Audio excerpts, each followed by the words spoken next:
I know what people are probably thinking right now, not another talk on Roswell. Well, yes, another talk on Roswell, because I, for one, consider it the granddaddy of all UFO cases, quite simply because it's the one UFO incident which has generated the most attention from the media, and most specifically, more importantly, from the elected officials that have been striving just as hard as we in acquiring the truth as to what actually happened back in 1947.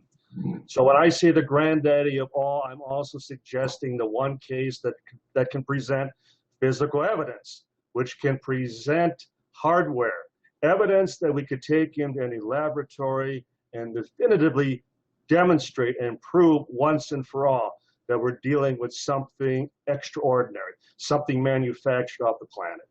Now, let's go back to New Mexico. Let's talk a little bit about the very history of the land of enchantment, where this all happened, where this all started. Now, we think of New Mexico. It's amazing how often in the past I would call up a travel agent to book a flight down to New Mexico here from Wisconsin, and how often they would ask me if I had a passport. So New Mexico happens to be one of our 50 states. Let me make that very clear. It is not part of Mexico. It is part of the United States. And New Mexico, being part of the Southwest, very arid, that area as far as right next to Arizona and then Nevada, served a long time from World War I, then through World War II, and thereafter as a test site, as an area which was especially as far as available and consistent with being able to conduct top secret research and experiments.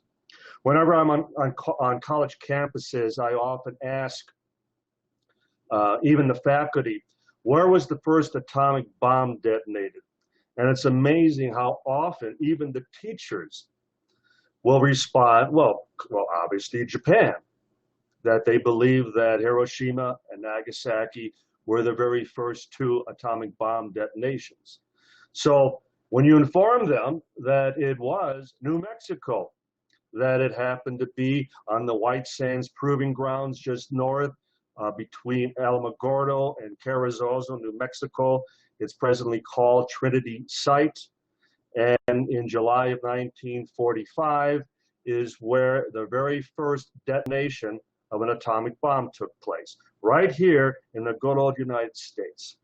Well, shortly thereafter, and especially leading up to the summer of 1947, it was as though someone was especially interested in our military technology at that time.